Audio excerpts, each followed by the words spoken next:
I'm still on the sunny Isle of Man, and I wanted to talk to you about my Canon Fd lenses. I did a video on this when I first got into the Canon Fd range. I'll pop it up here somewhere. And I've had them for a number of months now, I think maybe half a year. And I've expanded my collection and had a bit more experience with them, so I wanted to give you a bit of an update. I use the Canon Fd 2.8 28mm, the 50mm 1.8. There is a 1.4 version, but I haven't yet managed to get my hands on it. And I've recently bought the 100mm f2.8, which is delightful, but I'll get to that. I attached them to my Micro Four Thirds bodies using a Camdiox focal reducer. The whole setup is super cheap, really affordable. You can pick up Canon Fd lenses if you're savvy about it for very cheap. The glass is so good. It's absolutely stood the test of time. There is a reason why the Fd lenses are some of the favourite vintage lenses out there. You can still get really sharp results. The colours are nice and warm and very nice, and the bokeh is very unpredictable. Sometimes, depending on the copy of your lens, it might be sort of nice and uniform. Sometimes it might swirl around the subject. Sometimes, because the aperture blades were more hexagonal, less blades, you'll get interesting shaped bokeh as well. So I love vintage lenses for the fact that your copy might not be the same as my copy. You could happen upon something completely really interesting and different to anybody else. So it does make your photographs slightly more unique, I think, if you dabble with vintage lenses. As you can probably tell on this channel, I've really got into manual focus because I use a lot of the maker lenses, and manual focus doesn't scare me or intimidate me as maybe it once did. So the vintage lenses fit straight into that sort of workflow. And I'm really getting into doing sort of street and walkabout photography with a manual lens, because you have to really think about the composition instead of just pewing all around. And it's quite nice and therapeutic to be more conscious about your compositions. I love the 28mm for a street lens. Superb focal length. Maybe it comes out maybe 35, 40mm, I'm completely guessing. If I do figure this out, or if you know exactly what it is, let me know the equivalents below, because numbers is not my strong point. Give me a camera and Lightroom and I'm off.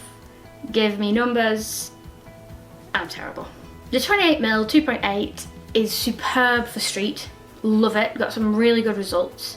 I love the 50mm for low light stuff. I love the 50mm for video as well. I love the bokeh that you can get with that lens. And it's not too shabby as a bit of a faux macro lens. It's not really full 1:1, but you can get some really nice close-up, shallow depth of field shots of different things with the 50mm. And really good for people as well. The 100mm I've actually started using for portraiture.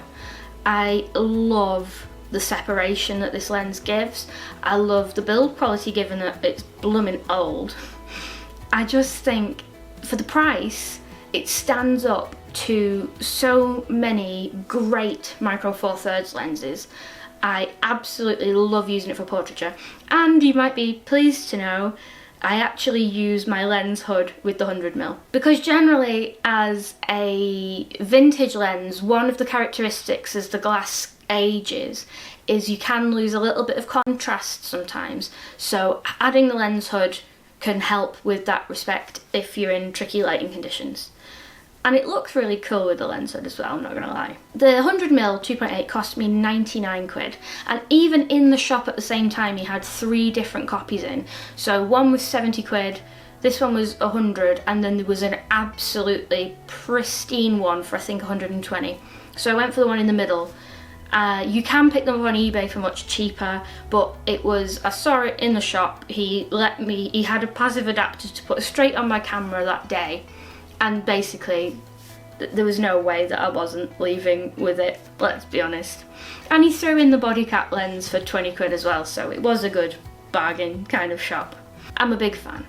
I just wanted to give you an update to tell you that I'm still using them. The Camdiox focal reducer is still working like a charm. As I mentioned in my previous video, the only thing that it does struggle with is lens flares, because I guess you're going through the glass of the lens and then you're hitting another piece of glass and it refracts in weird ways. Sometimes you'll get like a little purple sort of ball of light in the middle of a photograph. With the Camdiox reducer, that is definitely the fault of the reducer and not the lenses, because without the extra bit of glass in the middle it doesn't happen. So maybe I'll update my focal reducer at some point, but for the price of it, it's superb. It's got me off the ground with my vintage kit of lenses and it's working a charm. So what do you think about vintage lenses? I know a lot of you guys who watch and who are on the Facebook group have tons of vintage glass. Are there any other Canon FD lenses that I'm missing, or any that you would recommend? And are there any other brands of vintage lenses that work particularly well with Micro Four Thirds? Because I love using different lenses, different glass to get really different and interesting results. If you're in the UK, there's a great shop in Manchester that has wall-to-wall vintage lenses. I've mentioned it before, but I'll put the name of the shop on screen now. In Manchester, it's blooming amazing. So if you are on the hunt for vintage lenses, the guys in there are very knowledgeable and they have lots of bargains.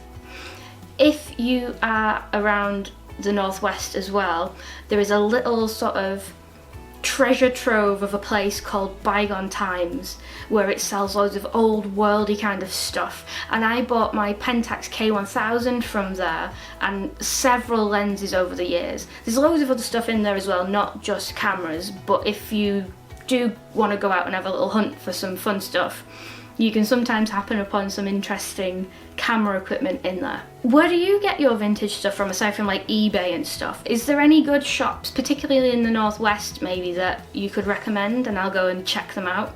I'd love, actually, on this channel, and let me know what you think, I'd love to go to these kinds of places with, say, like 100 quid and do like a lens haul or like a camera equipment haul kind of challenge, where I could see how much I could buy and what I could find. So if I could hit a couple of places on the same day, that might be a really fun video. So let me know where you get your vintage stuff from below and I'll have a go. I'll have a hunt. Anyway, I'm waffling. Thank you as always for watching, and I shall see you soon. And maybe even in my own house next time. Who knows? I went to the British Museum in London for the first time this weekend, and it was super cool. And I thought I would use that as an opportunity to test out this IGTV stuff. So I filmed everything portrait and felt a bit weird doing it. But here are the photos and videos that I got.